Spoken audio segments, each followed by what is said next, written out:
I'm back again in the tin can, in the sardine tin can.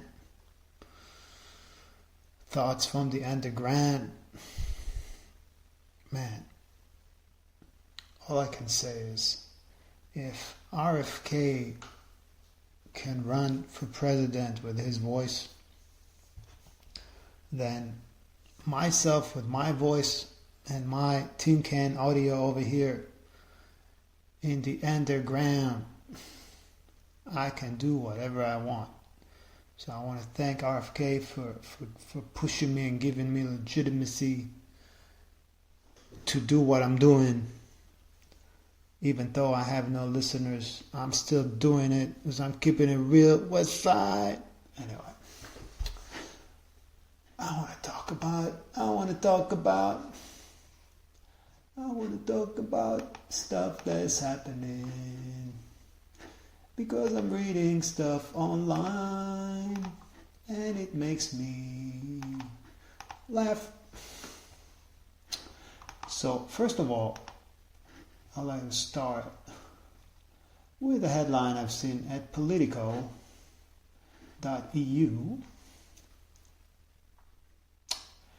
that President Macron, who got slapped, he got bitch slapped in his face by his wife, which I believe is a female. I mean, on a side note, this whole big ass of her being the male, I mean, this is data. This is public data. It's they're not together since yesterday. It's just people are trying to create shitstorms to attract, to feed the machine. It's what's his face? The Kardashians and Kanye West style, people learned how to manipulate the machine. They want to generate BS and attract people, and then they start, whatever. Listen, it's just not even worth talking about. So, President Macron, who has been, and we all have seen that on camera, been bitch slapped by his wife, who is, by the way, I don't know, like 15, 20 years, 25 years older than him, something like that. Which is by itself, a red flag, as they say, with like the size of China. Whatever. So, the headline is, Macron wants EU to target US big tech after new Trump tariff threat. So, first of all, it only shows that the EU can only use that leverage because they don't have big tech.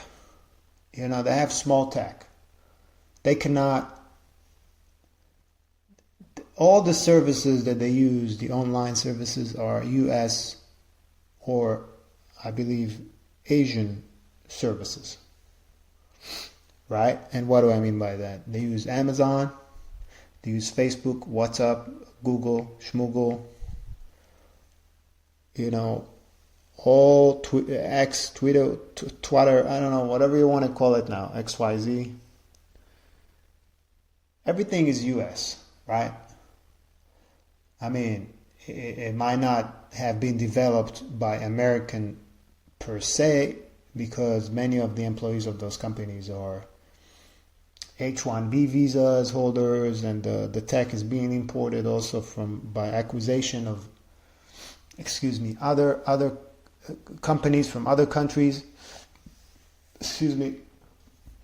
But the bottom line is that the big mothership is in the US. And the bottom line is that the system of the US was able to produce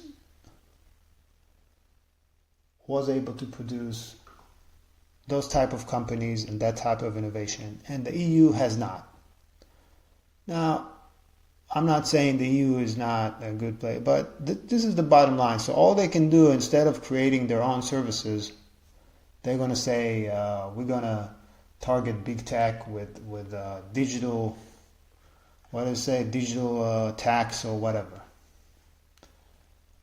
And this is in addition to all the lawsuit that they keep on slapping on U.S. tech companies every Monday and Thursday. They sue them for privacy, boom, $5 billion fine. They sue them for this, they find all those nonsense privacy and they make them pay fines, and this is how they squeeze money out of that big tech. Whatever. So it's a loser strategy of a loser leader of a loser country, of possibly a loser continent, if you want to call Europe continent. I don't think it's a continent. I think it's whatever. It's a region. But at the same time, when Macron is dealing with that, I see another headline in Le Monde .fr, and these are all recent. Like this is August 29, 2025, which is today. France faces record number of homeless children as school year begins. Right, and this is according to UNICEF, France, and the Federation, blah blah blah. About 2,200 children were left without shelter on the night of August 18. Blah blah blah blah. So about over 2,000 children in France are homeless, and they go to school, they have no home, and this is just a documented number, so I'm sure there are more, and this is supposedly, the year 2025 in the great France. And they bring a story of a lady called Vivienne, which is a site on it, whatever. It says like this: Vivienne is just 23 years old with a somber expression. She watches over her 4-year-old son, born in Libya during the long journey that brought her from Guyana to France. Her asylum request and appeal were both rejected, and in mid-May she was told to leave her emergency accommodation in Vernon in northern France. Since then, mother and son have spent their nights with friends and hospitals and at train stations so that her child could finish his preschool year. So, let me just get this straight. You are 23 years old. So, let's say around the year 20, when you were 21 or 20, I don't know how long maybe even before. She went from Guyana in Africa, right? If I'm not mistaken. And all the way from whatever Guyana, which I believe is somewhere in the Midwest Africa. I need to check that. And she went all the way to France, God knows how, and she was pregnant. And she gave birth in Libya to her son. And she brought her son, which I assume,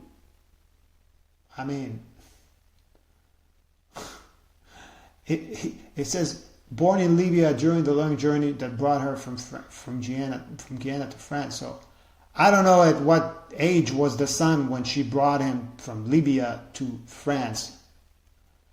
And now she's not happy. She's with a somber expression.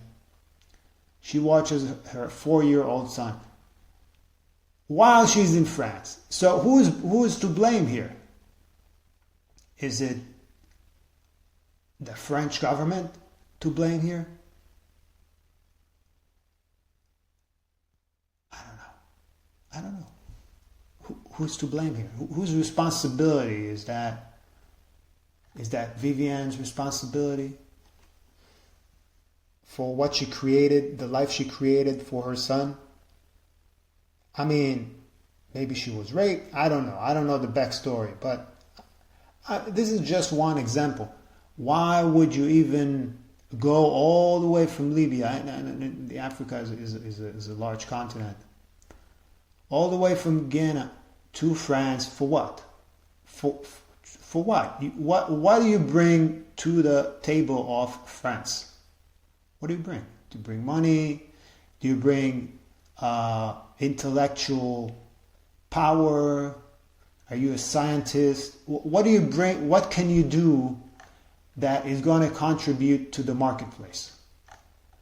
I don't know, Vivian. I'm just asking that question because the only reason I can see that she came from Guyana to France is because she was looking for a better future for her and now for her son, who was born on the way. So she was most likely, before he was born, she was already headed to France or to Europe. So you have basically millions of people living in Africa, in India, in countries that, despite having resources, despite having minerals and oil and mines and so forth, or even could have, create something from nothing, as is in the ways of science, education, grow agriculture, like something that brings something to the table of the world, to the marketplace of the world. Instead of doing that, you decided to go on an illegal journey by feet or whatever bus that you were, because I assume they were not flying to Libya from Guyana, because it says long journey, and just to be in France so you could enjoy whatever the French people has labored for and worked for.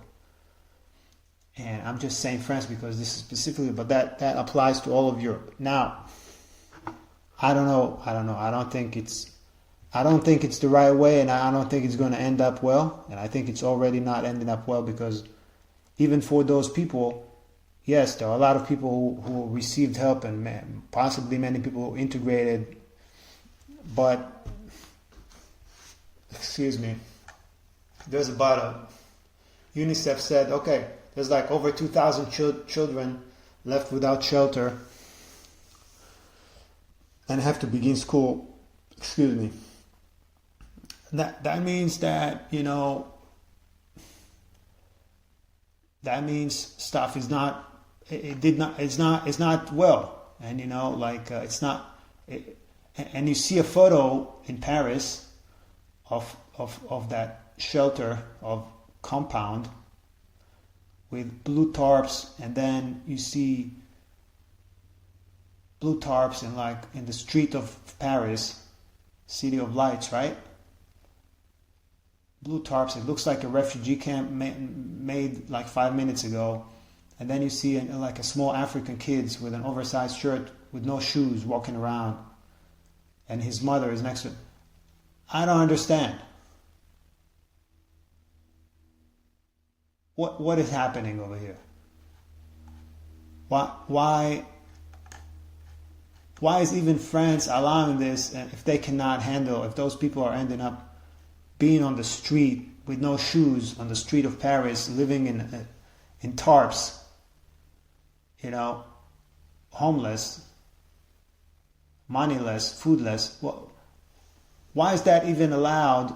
It's most likely better to go to Guyana and give them some food over there. But the problem is that those countries cannot even manage their own themselves. These are all failed countries, because if those were good places, the people will not want to leave. They will want to stay. Why are they going to such length because they're so depressed. They have nothing over there. They're like, okay, I'd rather be in Paris on the street without shoes in August when the street is lava, right? Because of the sun, living under a blue tarp, than be in my own country. That's messed up. And nobody's doing anything. He's busy, this Macron, and the rest of the European leaders, and especially the EU, they're busy with nonsense, with taxing big tech and suing big tech, and and free Palestine. Anything to deflect from what is really, really happening, and from the fact that not only they're being taken over by migrants for the last 10 years or so, and homeless rates and crime rates has gone insane.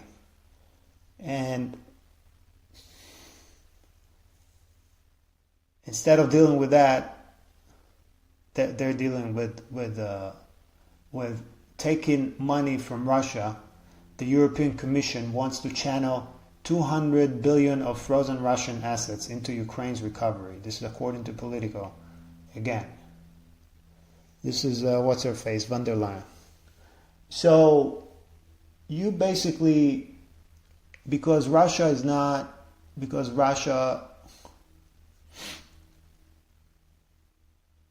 doing what you want. You wanna steal money that Russia invested in your union, gave you in whatever ways, or purchased legally. You want to steal that money because they don't want to do what you want them to do.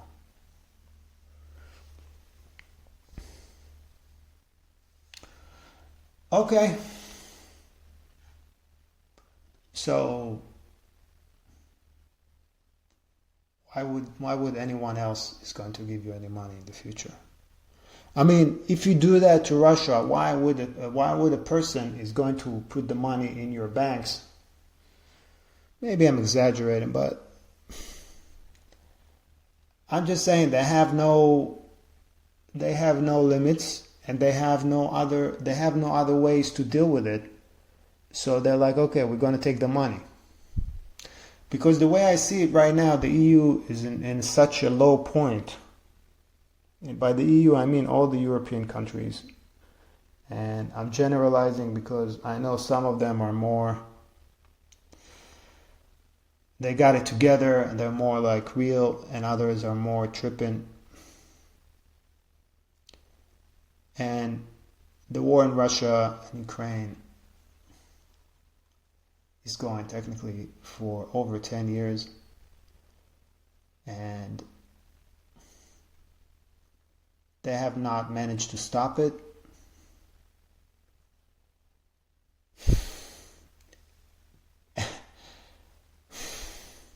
I don't know where I finished last time. I just know it was about Ukraine, something related to Ukraine and Europe not able to end the war in Ukraine after 10 years, 2014, 2025, over 10 years. The European Union, with all the big talks and all the Macron and who was there, like what's her face from Germany, Merkel, and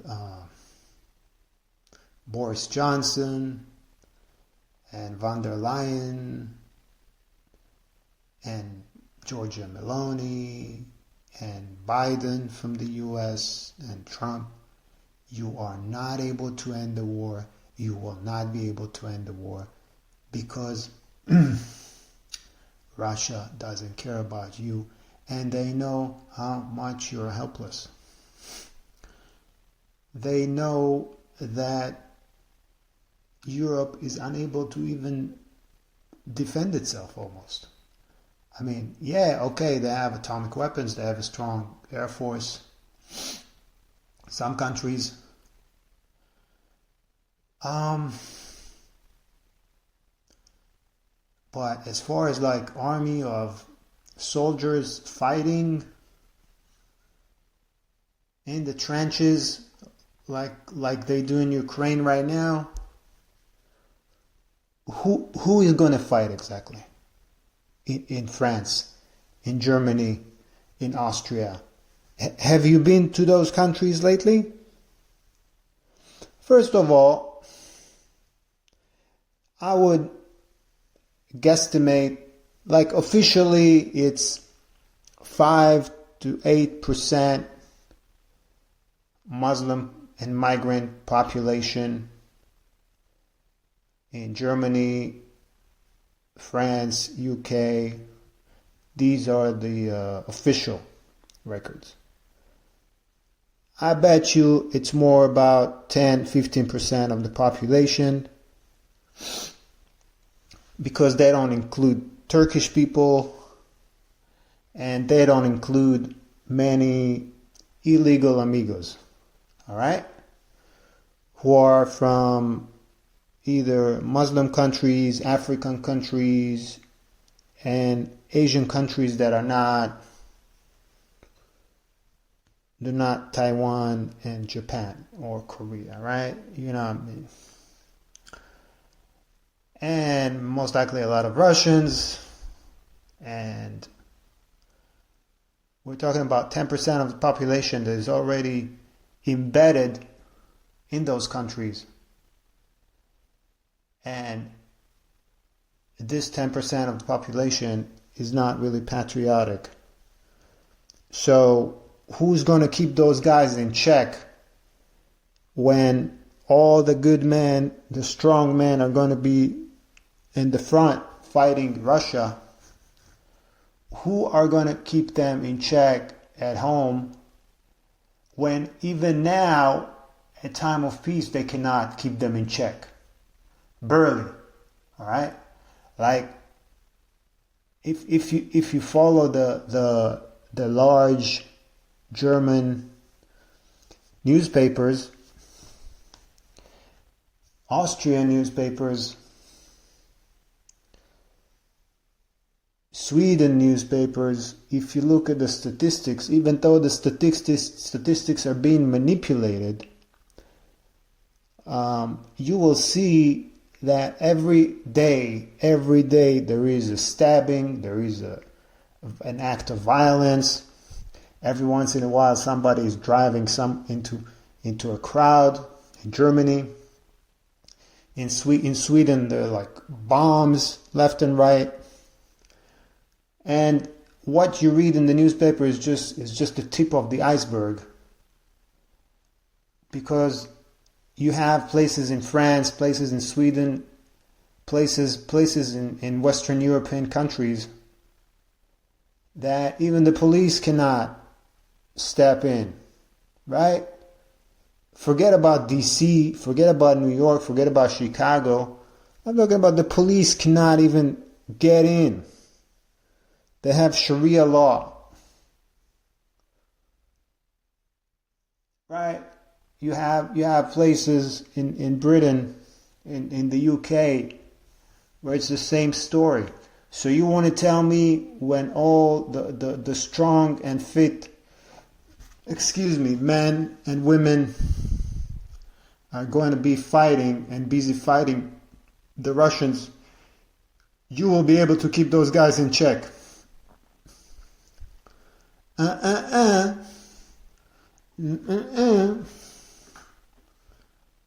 No. So Europe has a problem. It has a major problem. And I'll be honest with you. Rien à foutre. I don't give a damn. I don't give a damn. This is what you wanted. This is what you cooked. This is the meal you made for the last whatever. Enjoy it, baby. Enjoy. And Putin, Vladimir Putin, is feeding you and giving it to you. Right? He doesn't care. He lost, I don't know, 1 million Russian soldiers.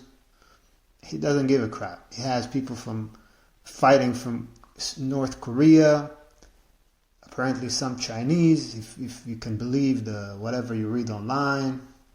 Apparently some missionaries from India, whatever. And you want to tell me that you can break him. With the sanctions, and forget about the sanctions and the money Europe is taking from Russia, you're still buying energy and resources and commodities from Russia. The EU is still purchasing, maybe not as before, but it's still billions of dollars every year. It's a joke. You don't have to see the full data to understand that it's a joke. And seeing all those people sitting with Trump, and and flexing their muscles is nothing but a kabuki theater. It's the funniest thing. It's pathetic, including Giorgia Meloni. Who listen. Europe is toast. You're done. It's just a matter of time until everything collapses. And Godspeed. That's all I gotta tell you. I have no skin in the game. I have no kids. I have no family. And you know what? Maybe it's poetic justice. I don't know. It might be that, as you say, karma is a bitch. And I'm not saying other countries are better, but Europe is in a tight position with Russia, Russian aggression on Ukraine.